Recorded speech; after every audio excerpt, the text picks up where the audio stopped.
conquêtes. D'ailleurs, on se rend compte que les conquêtes, on en aura toujours et on en aura toujours besoin.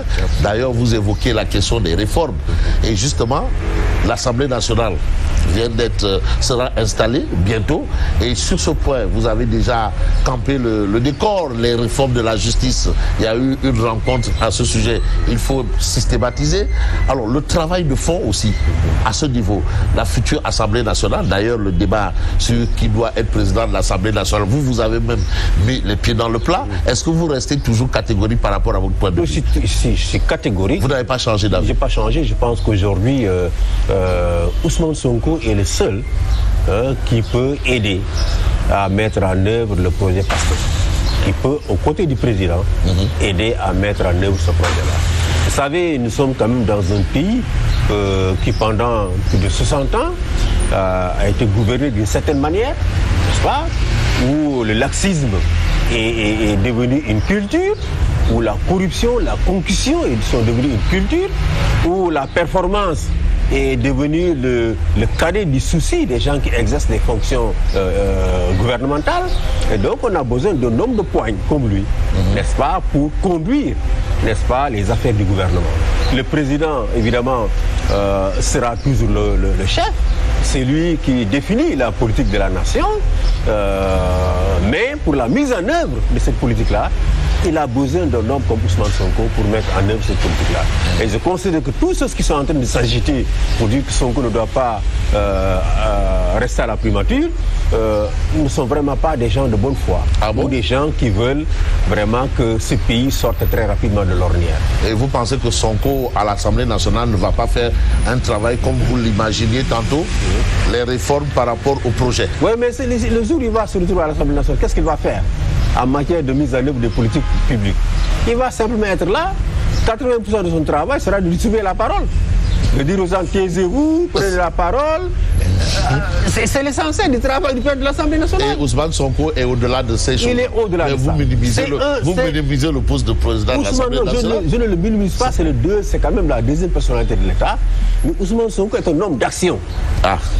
C'est un homme d'action. Je ne suis pas sûr qu'il sera confortable dans ce poste-là.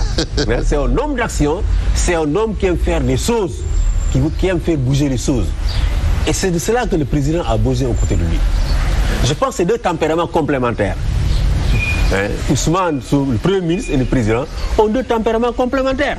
Et il faut que ces deux tempéraments complémentaires puissent continuer à travailler ensemble pour faire avancer ce pays. On a besoin de réformer profondément ce pays. On a besoin de le changer. On a besoin de relancer l'économie. Le chômage des jeunes aujourd'hui, c'est un très grand problème.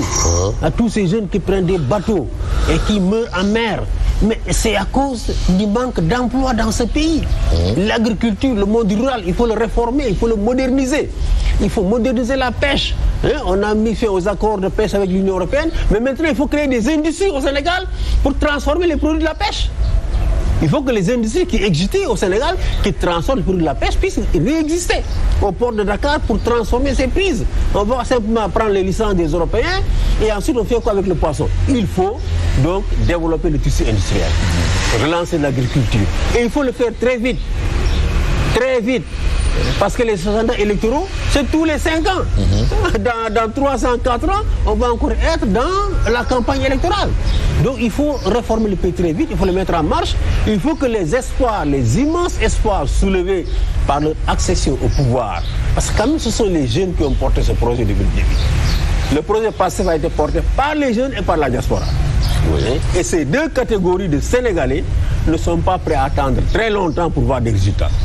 Autant on a accepté qu'au bout de 7 mois, ils ne pouvaient pas faire des résultats tangibles, autant au bout de 2 ans, 3 ans, s'il n'y a pas de résultats tangibles, beaucoup de jeunes vont désenchanter. Donc, il faut très rapidement se mettre au travail. Donc il y a une obligation de résultat. Mais ici et maintenant. Absolument. Il faut être nous. Absolument. Oui. Absolument. C'est pour ça qu'on l'aura élu. C'est pour qu'il fasse des résultats. Mais l'Assemblée nationale aussi a besoin quand même d'un coup de neuf. Oui, je pense parce que c'est une institution très chahutée, vous le savez bien. Moi, je pense que la qualité des députés qui ont été élus cette fois-ci nous garantissent, n'est-ce pas, d'avoir une Assemblée nationale. Du pouvoir comme de l'opposition. Du pouvoir comme de l'opposition.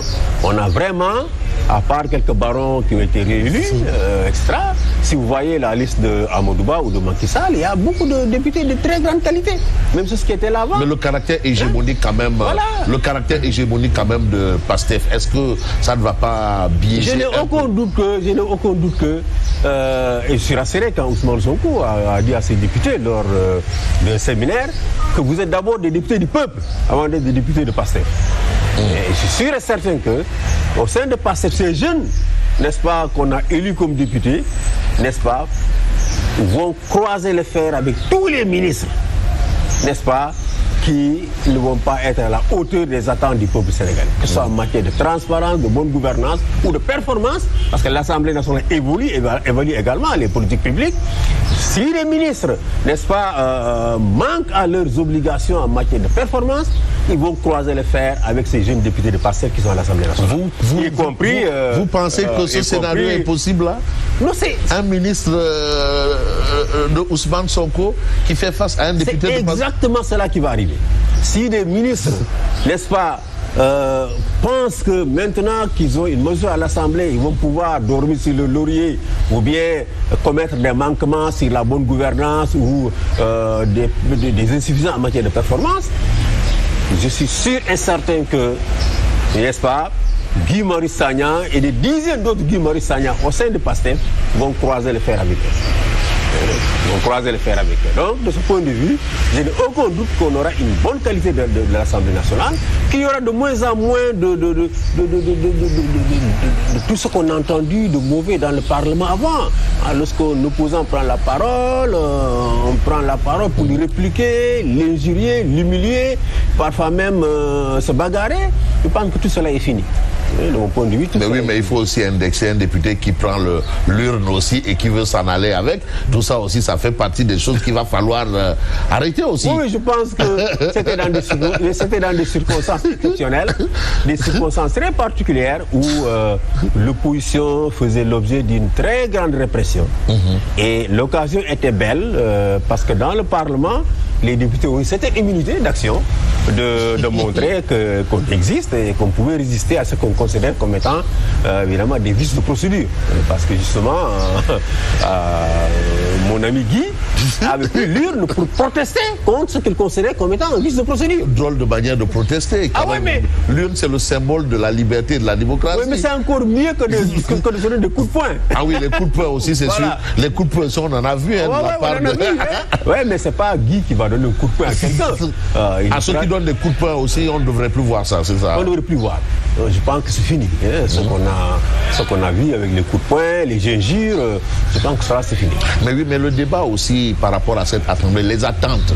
On a évoqué un peu cette loi d'amnistie qui a plus ou moins fait désordre. Pensez-vous qu'on devrait justement, c'est l'occasion? Moi, je pense